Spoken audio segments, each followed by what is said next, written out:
नमस्कार। ब्रह्मांड की रचना, इसके विकास और इसके अंत की कहानी सुनने में किसी साइंस फिक्शन फिल्म जैसी लगती है ना। लेकिन आज के इस खास विश्लेषण में हम इसी विषय पर एक बेहद सरल, सहज और सुगम यात्रा पर निकलने वाले हैं। दिलचस्प बात यह है कि आज हम प्राचीन भारतीय ऋषियों के ज्ञान और आधुनिक विज्ञान के सिद्धांतों को आमने सामने रखकर देखेंगे। ये दोनों अलग अलग विचारधाराएं लगती जरूर हैं, लेकिन असल में ये एक ही ब्रह्मांडीय चक्र की कहानी कह रही हैं। चलिए बिना देर किए शुरू करते हैं। तो सबसे बुनियादी सवाल जो हमारे सामने आता है वो ये है कि आखिर इस ब्रह्मांड का निर्माण कैसे हुआ। और उससे भी बड़ा सवाल, विज्ञान और हमारे प्राचीन ऋषियों की कहानियों में इतनी समानता कैसे है। क्या ऐसा हो सकता है कि ये दोनों ही बस अलग अलग भाषाओं का इस्तेमाल करके बिल्कुल एक ही परम सत्य को समझा रहे हों। आइए इस गहरे रहस्य की परतों को खोलना शुरू करते हैं। एक ऐसे समय की कल्पना कीजिए जब समय का ही जन्म नहीं हुआ था। जी हां, कोई समय नहीं। एक ऐसी स्थिति जब ना तो कोई अंधेरा था, ना प्रकाश, ना शून्य, और अस्तित्व जैसी कोई चीज भी नहीं थी। वहां बस एक मौन, अनकहा सा सूक्ष्म कंपन था। ये कोई आकार लिए हुए देवता नहीं, बल्कि महज एक संभावना थी। एक ऐसी शांत संभावना जिसके अंदर इस पूरे ब्रह्मांड का भविष्य छिपा हुआ था। अब यहीं पर ऋषियों और आधुनिक विज्ञान की तुलना बेहद रोमांचक हो जाती है।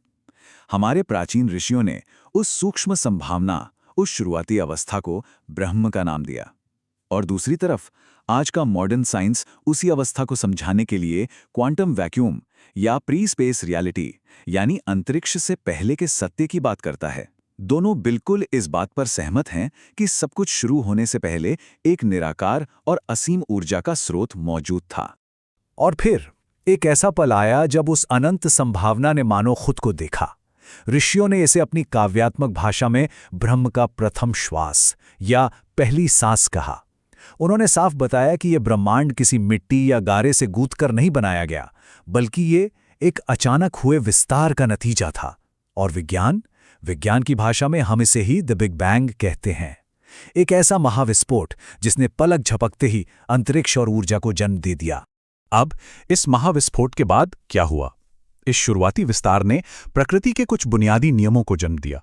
इसे ऐसे समझिए जैसे किसी कंप्यूटर प्रोग्राम को चलाने के लिए एक सोर्स कोड की जरूरत होती है ना, बस वैसे ही इस विस्फोट ने ब्रह्मांड के सोर्स कोड को लिख दिया।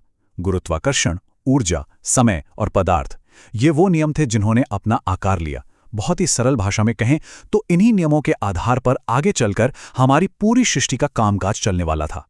लेकिन जरा सोचिए, अगर ब्रह्मांड सिर्फ एक विस्फोट होता तो वो तो तुरंत बिखर जाता। उसे टिके रहने के लिए एक स्थिरता की, एक संतुलन की जरूरत थी। और यहीं से विष्णु की एक बिल्कुल नई और वैज्ञानिक परिभाषा हमारे सामने आती है। स्रोत बताते हैं कि विष्णु सिर्फ एक मानवाकृति नहीं, बल्कि प्रकृति के नियमों, संतुलन और ब्रह्मांडीय स्थिरांकों यानी कॉस्मिक कॉन्स्टेंट्स के प्रतीक हैं। यही वो शक्ति है जिसने परमाणुओं को बिखरने से रोका, तारों को जलने दिया और डीएनए को खुद की कॉपी बनाना सिखाया। ये वो फोर्स है जो हर चीज को बांध कर रखती है। और ये संतुलन जीवन के विकास में कैसे बदलता है, ये देखना तो और भी अद्भुत है।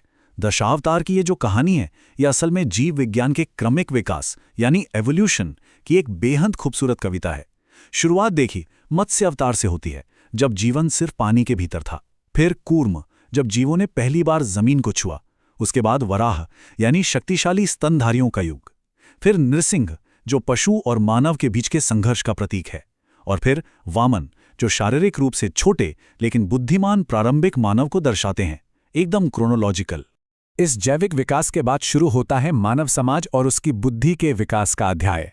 परशुराम एक कठोर और ताकतवर इंसानी युग का प्रतीक हैं।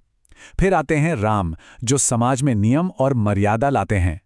कृष्ण का युग उस इंसान को दर्शाता है जो अत्यधिक ज्ञानी है और अपने आसपास के माहौल के प्रति पूरी तरह अनुकूलित है। बुद्ध एक शांत और करुणा से भरी अवस्था का प्रतीक हैं। और अंत में कल्कि, भविष्य का वो विकास जिसका अभी इंतजार है। तो देखा आपने, ये सब किसी अचानक हुए जादू की नहीं, बल्कि लाखों सालों के धीरे धीरे हुए विकास की कहानी है। लेकिन इस ब्रह्मांड का एक और अटल नियम है, परिवर्तन। यहीं से शिव के असली स्वरूप को समझा जा सकता है। देखिए, शिव का मतलब सिर्फ मृत्यु या विनाश नहीं है, बल्कि वे ब्रह्मांडीय पुनर्संरचना या कह लीजिए कॉस्मिक रिसाइकलिंग के प्रतीक हैं। वो इस नियम को दर्शाते हैं कि ब्रह्मांड में कुछ भी परमानेंट नहीं है। पुराने तारे मरेंगे तभी तो नए बन सकेंगे। एक प्रजाति खत्म होगी ताकि दूसरी जन्म ले सके। ये विनाश और पुनर्निर्माण का एक कभी न रुकने वाला चक्र है। ये ब्रह्मांडीय घटनाक्रम बहुत ही कमाल का है। एक तरफ शिव का तांडव है, जैसे जब कोई सुपरनोवा फटता है तो वो ऊर्जा का एक बेहद आक्रामक और शानदार प्रदर्शन होता है। वो सिर्फ विनाश नहीं है, बल्कि वो अंतरिक्ष में नए तत्वों को बिखेरने की प्रक्रिया है। और वहीं दूसरी तरफ शिव का मौन है, जब एक ब्लैक होल इतना शक्तिशाली हो जाता है कि वो प्रकाश तक को निगल लेता है और सब कुछ एक पूर्ण शांति में डूब जाता है। चलिए अब तारों और ब्लैक होल से निकलकर एक बिल्कुल अलग दिशा में चलते हैं, एक ऐसे दुर्लभ और बेजान ग्रह की ओर जो शायद हमारी अपनी पृथ्वी ही है। यहाँ क्या हुआ? यहाँ रसायनों ने धीरे धीरे खुद को व्यवस्थित करना शुरू किया। पहले कार्बन ने जटिल पैटर्न बनाए, फिर आरएनए ने स्मृतियों को यानी मेमोरी को संजोना सीखा, और फिर कोशिकाओं ने एक साथ मिलकर काम करना शुरू किया। ये वो जादुई लम्हा था जब इन निर्जीव रसायनों ने जीवन की पहली किरण को जन्म दिया। और फिर करोड़ों सालों के इस विकास के बाद एक ऐसा पल आया जिसने पूरी कहानी ही बदल दी, जब इस ब्रह्मांड ने अपनी ही आंखों से अपने ही तारों की ओर देखा और पूछा, मैं कौन हूं? रुकिए और इस बात की गहराई को महसूस कीजिए। ये सिर्फ एक सवाल नहीं था, ये वो क्षण था जब ब्रह्मांड ने अपने भीतर चेतना को जगाया, जब जीवन का मतलब सिर्फ जिंदा रहना नहीं रह गया, बल्कि उसने खुद के होने पर विचार करना शुरू किया। जब वो सवाल पूछा गया तो असल में ज्ञान का उदय हुआ। सरस्वती का जन्म इसी चेतना के जागने का प्रतीक है। वो केवल एक देवी नहीं है जो हाथ में पुस्तक लेकर आईं, बल्कि वे हमारे दिमाग में मौजूद न्यूरॉन्स की उस हलचल का प्रतिनिधित्व करती हैं जिसने भाषा, गणित, संगीत और हमारी कल्पना शक्ति को जन्म दिया। ये वो मुकाम है जहां इंसान ने अमूर्त विचारों को समझना और उन्हें जताना सीखा। अब ज्ञान आ गया तो मानव ने अपनी ऊर्जा को व्यवस्थित करना भी सीख लिया। यहीं से एक और शानदार विचार सामने आता है। लक्ष्मी केवल सोने या धन की प्रतीक नहीं है, वे उस फ्लो या प्रवाह का नाम है जहां इंसान की ऊर्जा रचनात्मक रूप लेती है। खेती का विकास होना, व्यापार का शुरू होना और बड़ी बड़ी सभ्यताओं का बनना, ये सब एक सुव्यवस्थित प्रणाली का ही तो हिस्सा है। और यही वो व्यवस्था है जो जीवन को फलने फूलने और समृद्ध होने का मौका देती है। खैर, समय तो अपनी अजेय गति से आगे बढ़ता ही रहता है। जैसे सभ्यताएं उठती हैं, वैसे ही वो गिरती भी हैं। ये ब्रह्मांड भी अब उम्रदराज हो रहा है। हमारा सूर्य भी एक दिन बूढ़ा हो जाएगा और आकाशगंगाएं एक दूसरे से और दूर चली जाएंगी। ब्रह्मांड के इस विशाल रंगमंच पर जो भी नाटक चल रहा है, उसका एक अंत निश्चित है। ऊर्जा धीरे धीरे कम होती जा रही है और सब कुछ एक ऐसे अंत की ओर बढ़ रहा है जिसे टाला नहीं जा सकता। और यही स्थिति एक बेहद महत्वपूर्ण कंसेप्ट को जन्म देती है, काली। विज्ञान की भाषा में इसे एंट्रोपी यानी एंट्रोपी कहा जाता है। काली किसी क्रूरता का प्रतीक नहीं है, वे स्वयं समय है। ये ब्रह्मांड का वो अटल नियम है कि जो कुछ भी पैदा हुआ है उसे एक ना एक दिन मिटना ही है। जो तारा आज चमक रहा है वो कल बुझ जाएगा। समय और ऊर्जा का ये जो निरंतर क्षय हो रहा है, यही काली का वास्तविक स्वरूप है और इससे कोई नहीं बच सकता। तो अरबों खरबों सालों के बाद का नजारा कैसा होगा? एक पूर्ण मौन। अंतरिक्ष इतना ज्यादा फैल चुका होगा कि प्रकाश भी बिल्कुल अकेला पड़ जाएगा। सारे तारे बुझ चुके होंगे और अंततः ब्लैक होल भी भाप बन के रुड़ जाएंगे। उस वक्त समय का अपना कोई मतलब ही नहीं रह जाएगा। एक ऐसा गहरा सन्नाटा होगा जिसमें कोई हलचल नहीं, कोई जीवन नहीं, बस एक अंतहीन और ठंडा शून्य। लेकिन जरा रुकिए, क्या ये वाकई अंत है? क्या सब कुछ हमेशा के लिए खत्म हो गया? बिल्कुल नहीं। ये द इटर्नल लूप है, यानी एक अनंत चक्र। उस परम मौन और अंधकार के भीतर फिर से वही सूक्ष्म अनकही संभावना बची रहेगी। ठीक वही शुरुआती कंपन जो सब कुछ शुरू होने से पहले मौजूद था।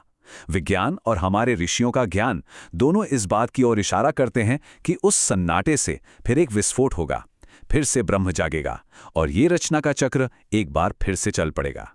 जो हमें आज के हमारे अंतिम और सबसे गहरे विचार पर ले आता है। क्या हमारा ये विशाल ब्रह्मांड केवल एक स्वप्न है जिसे बार बार बस अनवरत देखा जा रहा है? शायद ये सब एक अनंत चक्र है जहां हर अंत एक नई शुरुआत का बीज बोता है। विज्ञान और हमारे प्राचीन ऋषियों के बीच का ये सेतु वाकई हमें ये सोचने पर मजबूर कर देता है कि हम इस विशाल चक्रीय ब्रह्मांड का एक बहुत छोटा सा लेकिन बेहद खूबसूरत हिस्सा हैं। आज के इस विश्लेषण में हमारे साथ जुड़ने के लिए बहुत बहुत धन्यवाद। ये एक ऐसा सवाल है जिस पर हमें ज़रूर गहराई से विचार करना चाहिए।